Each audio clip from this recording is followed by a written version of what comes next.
Friends, मैं यहाँ आई हूँ, बैठी हूँ जहाँ मैं रोज़ बच्चों को लेने आती हूँ, वही मैं आके अभी बैठी हूँ।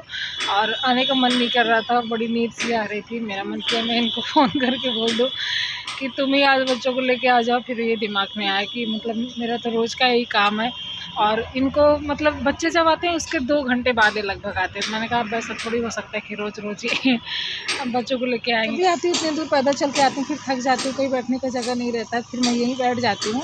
और वासु आया एक दिन, 2-3 दिन पहले, अगर ब्लॉग मेरा देखा होगा, तो मतलब मैं दिखा रही थी ना कि वो बस से आया उतरा जैसे ही, तो वो जैसे उतरा वहीं से रोना शुरू किया। मैंने वो चीज़ एडिट कर दी थी, लेकिन वो चीज़ मुझे आप लोगों से बतानी चाहिए। कुछ लोग की सोच ऐसी होती है कि वो आया तो रोते हुए कहा कि आप नीचे क्यों बैठी हैं। मैंने कहा कि बेटा, बोला कि मेरे स्कूल के जो सारे बच्चे थे बस में वो हंस रहे थे, और ड्राइवर अंकल भी हंस रहे थे कि आपकी मम्मा नीचे बैठी हैं। मैंने कहा इसमें हंसने वाली क्या बात है बेटा। अब मैंने वही वासु से बोला कि अपने ड्राइवर अंकल से बोलना ना कि मेरी मम्मा कह रही थी कि आप उड़ के दिखाओ, क्योंकि ज़मीन अगर इतनी गंदी चीज़ है, नीचे नहीं बैठना चाहिए, तो वो उड़ के दिखाएं ना, नीचे पैर ना रखें।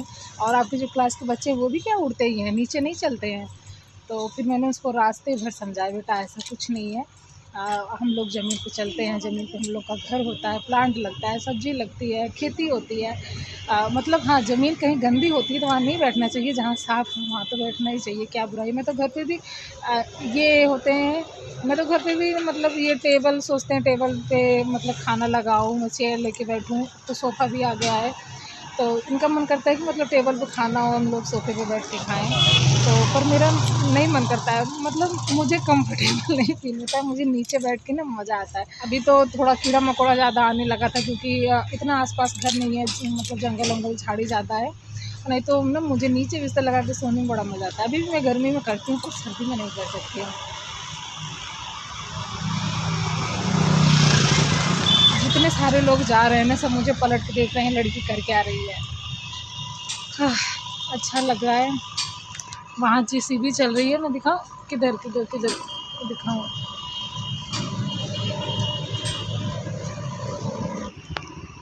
वहाँ जेसीबी चल रही है, मुझे देख के मतलब कुछ याद आ गया।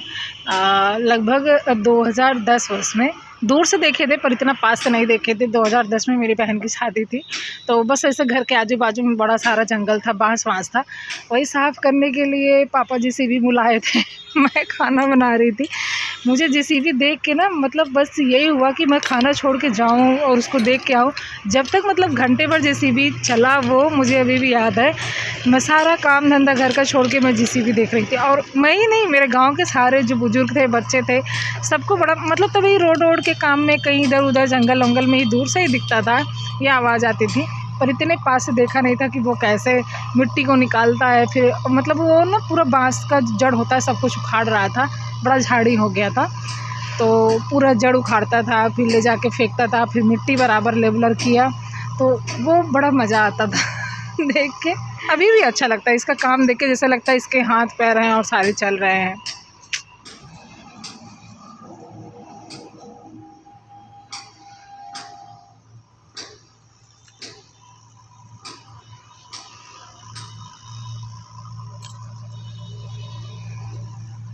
मैंने जाके जब वासु गणेश को समझाया कि नीचे बैठना बेटा कोई बुराई नहीं है, जैसे मेरे दोनों बच्चे ना कुछ मेरे फेवर में रहते हैं, दोनों मतलब उनको लगता है कि ना मम्मा जो बोल रही है वो सही है, मैं समझा रही ना वही सत्य है, बाकी सब असत्य है।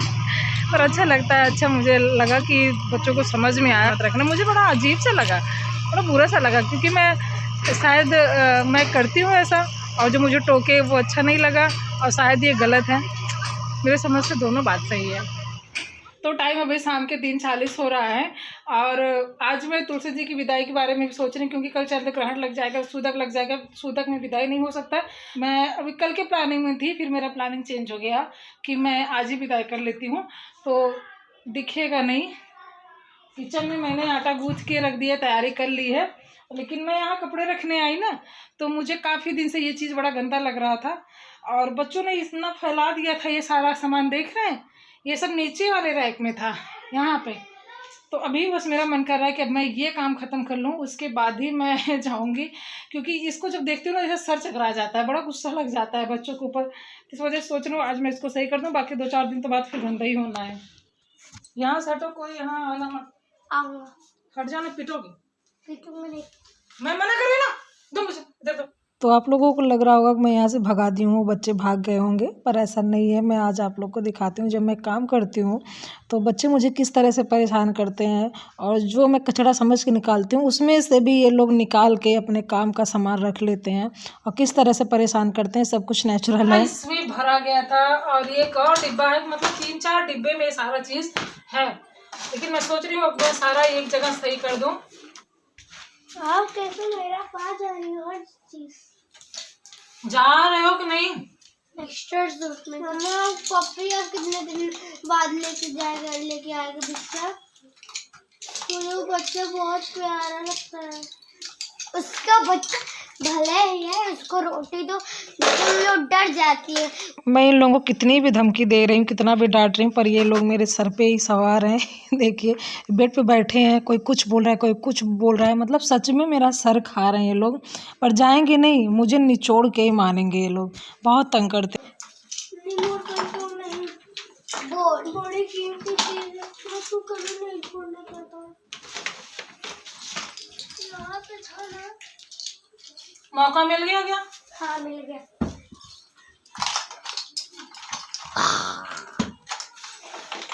ये साफ़ करते हुए मुझे एक ज्योमेट्री मिली, और ये मेरे वासु का है। वो कभी कभी बड़ा ज़्यादा मतलब बचपना दिखाता है, और कभी कभी बहुत ज़्यादा मैच्योर हो जाता है। तो इस ज्योमेट्री में ये बहुत सारे फिल्मों के नाम लिख के रखे हैं, जो जो ये देखा है, जो जो इसको पसंद है वो। और कुछ जगह लिख रहा है कि गेम से पैसे कैसे कमाए, और कुछ पैसे भी बना के रखा है। जब मतलब इनकी सैलरी नहीं मिल रही थी और मतलब बड़ी दिक्कत हो रही थी, तो जब कुछ मांगता था हम कहते थे कि बेटा पैसा नहीं है डैडी के पास, क्या लाएं कैसे लाएं। तो ये बहुत सारे नकली पैसे बनाया था उस टाइम, कि ये सारे पैसे मैं डैडी को दे दूंगा, डैडी खुश हो जाएंगे। तो यही है कि देख के मतलब बड़ा अंदर से खुशी भी हुई, और बड़ा अंदर से मन वैसे दुखी हो गया, इमोशनल हो गया। लेने मत देना मम्मा, इसको मत लेने देना, बस 3 ही तो है, मैं इसको एक दे दूंगा। कलर लिया है, देखो कहीं के सारा कलर खत्म हो गया, 2 ट्यूब है। मम्मा मेरा तो मैं क्यों दे देती हूँ? तो किसी तरह काम ख़त्म हुआ, सब कुछ मैंने ऑर्गेनाइज करके रख दिया, और लड़ते झगड़ते काम समझ लो ख़त्म हुआ। जैसे लग रहा है मैं बहुत बड़ी जंग जीती हूँ, बड़ी खुशी हो रही है। तो मेरी सफाई हो गई, लगभग मुझे 1 घंटे उसमें लग गया। काफ़ी माथा पच्ची हुई, कुछ तो काम की वजह से, कुछ बच्चे ने परेशान किया। और इसके बाद मैं आ गई किचन में। मैं अभी पूड़ियाँ बना रही हूँ चढ़ाने के लिए, और आटा तो मैंने गूँथ के रख दिया था, वो काफ़ी सॉफ्ट हो गया है, अच्छा हो गया है। तो अभी मैं पूड़ियाँ बना लूँगी। लगभग शायद मैं 11 पूड़ी बनाई थी, बता दे रही हूँ वो भी। और ये शुद्ध देसी घी में बना रही हूँ, और घी मेरे घर की है, मतलब जो दूध मैं लेती हूँ उसी के मलाई की घी है। लगभग मैं 2-2.5 लीटर दूध लेती हूँ, जिसमें मेरा पूजा दिया बाती रोज़ नहीं, कभी कभी जब व्रत उपास रहता है तभी घी वाले दिए मैं जलाती हूँ, मतलब जो मैं बनाई रहती हूँ घी। और बच्चों के खाने का, इनके खाने का लगभग मेरा महीने भर आराम से चल जाता है। तो यहाँ मैंने पूड़ी बना लिया। इसके बाद वही आटे का, हमारे यहाँ यही होता है ना कि वही शुद्ध आटे का ही हलवा बनाए। तो यहाँ मेरा पूड़ी हलवा बन के तैयार हो गया। जब तक ये ठंडा हो रहा है तब तक मैं भगवान के बर्तन धुल लेती हूँ। अब ऐसे नहीं है कि बस ऐसे गरम गरम तुरंत चढ़ा दे। गरम गरम खाना तो हम ही लोग को खाने में मज़ा आता है, लेकिन भगवान को थोड़ा ठंडा हो जाए तभी भोग लगाते हैं माता रानी को। तो ये मैं बर्तन धुल लेती हूँ। सुबह तो मैं धुली थी बर्तन, लेकिन कुछ थे जो भोग वोग में आ गए थे, जैसे लोटा है जल चढ़ा दिए थे, छोटे छोटे जो कटोरियाँ हैं। मुझे ना पीतल के बर्तन बड़े अच्छे लगते हैं। मतलब मैं सोचती हूँ कि बहुत ज़्यादा मैं बर्तन कलेक्ट करके रखूँ, बस यही है कि बस नहीं कर पाते हैं, भी थोड़ा थोड़ा करते हैं। तो यहाँ मैं पूजा की थाली तैयार कर रही हूँ, और ये गए हैं प्रसाद लाने। मैंने इनको स्कूल से आते ही कह दिया था, मतलब आए नहीं थे तभी मैंने फ़ोन करके कर दिया था कि आते टाइम मतलब लड्डू मिठाई कुछ लेते आना। ये नहीं लेके आए, भूल गए, फिर आए, फिर मैंने इनसे कहा लाए हो कि नहीं, अब जा रहा हूँ लेके आऊँगा। तो मैंने कहा चलो, मैं फूल नहीं कही थी, फिर मैंने फूल भी कहा, तो फूल और लड्डू लेके आए। इधर मेरा पूजा की थाली तैयार हो गई है, भोग की भी थाली तैयार हो गई है। चलती मैं पूजा करती हूँ और मतलब खुद से ही सब कुछ करना होता है। बच्चों से कह देती हूँ तो मतलब कभी उन लोग को पता ही नहीं है क्या सामान कहाँ कैसे रखा है, और ये तो बिजी रहते हैं फ़ोन पे, तो सोचती हूँ कभी फ़ोन कटे और कब ये सुने, तो इस वजह से मुझे अपना इंतज़ाम खुद ही करना पड़ता है।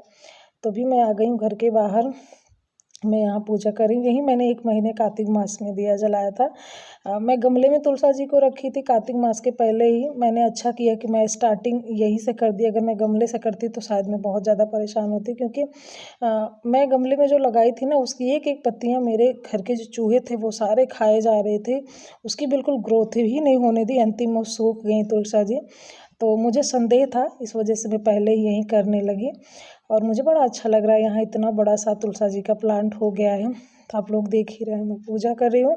और बस नॉर्मली आज विदाई है, क्योंकि मैं तो मतलब कल करने वाली थी, लेकिन यही था कि कल ग्रहण लग जाएगा, शोधक काल में मतलब विदाई हो नहीं सकती थी, नहीं तो मैं मतलब पूर्णिमा के दिन ही विदाई करती।